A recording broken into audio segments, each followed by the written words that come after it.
اور یہ حضرت ابو بکر کا علم اور ان کا فضل تھا، اور حضرت ابو بکر کی جو ہے حلم اور ان کی بردباری اور ان کی تواضع اور ان کی انکساری. اللہ اکبر اللہ اکبر. ابن عساکر کی روایات میں آتا ہے کہ حضرت ابو بکر اپنے گھر میں ہوتے تھے اور محلے کی بچیاں اپنی بکریاں لے کر کے آتی اور ابو بکر سے کہتی اے اللہ کے رسول کے خلیفہ میری بکریوں کے دودھ دیجیے. یہ انکساری اس خلیفۃ المسلمین کی بیٹھ کے ان کے دودھ دیا کرتے تھے. اللہ اکبر. دیکھیں آپ آج ہم میں تو کوئی مدیر بن جائے کوئی ڈائریکٹر بن جائے تو کسی کو خاطری میں نہیں لاتا ہے وہ اپنے آپ کو شہنشاہ سمجھنے لگتا ہے.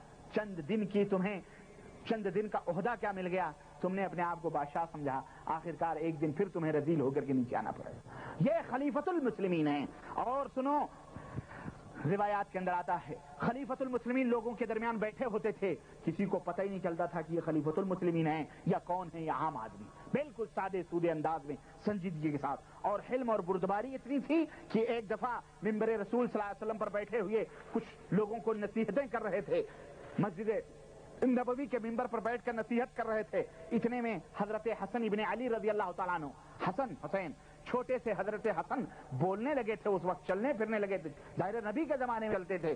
وہ حسن ابن علی دوڑے دوڑے آئے اور حضرت ابوبکر سے کیا کہا, انزل عن مجلس ابی, یہ میرے باپ کے بیٹھنے کی جگہ ہے, نیچے اترو.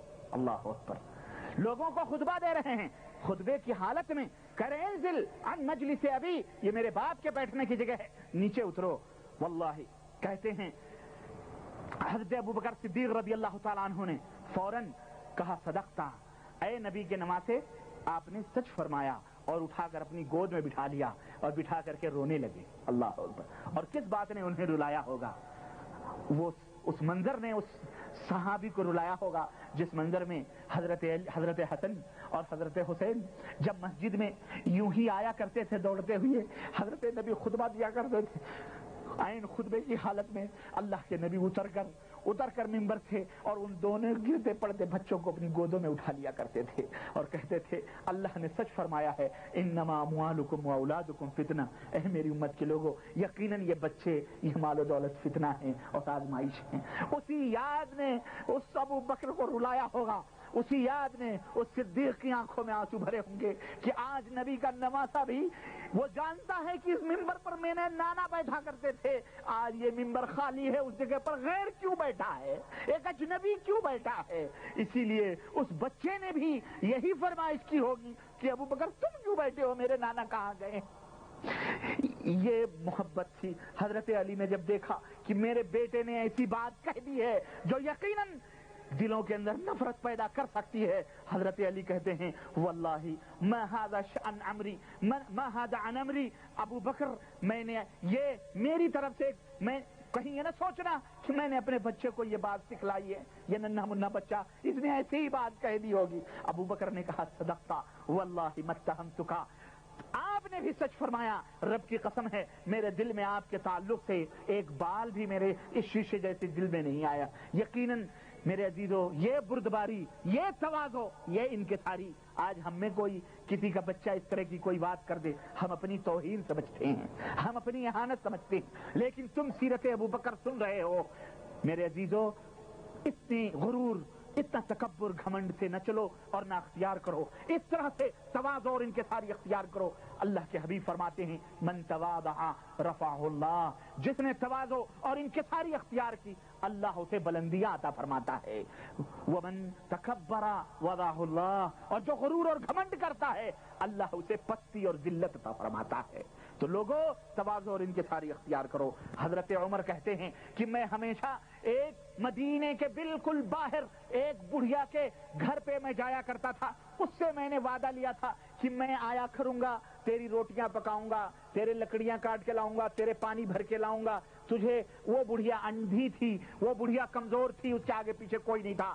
حضرت عمر کہتے ہیں میں جایا کرتا تھا, لیکن جب بھی میں جاتا میں دیکھتا کہ بڑھیا کے گھر میں جھاڑو لگا ہوا ہے, بڑھیا کے گھر میں لکڑی جل کے اور اس کی روٹی ووٹی پک کے وہ کھا پی کے تیار ہے, اس کا مشکیزہ بھی بھرا ہوتا, پانی بھی بھرا ہوتا. میری سمجھ میں نہیں آتا کہ مجھ سے پہلے کون آ کر کے بڑھیا کی یہ کام رات کو یہ کام کر کے جاتا ہے. کہنے لگے ایک دن مجھے تجسس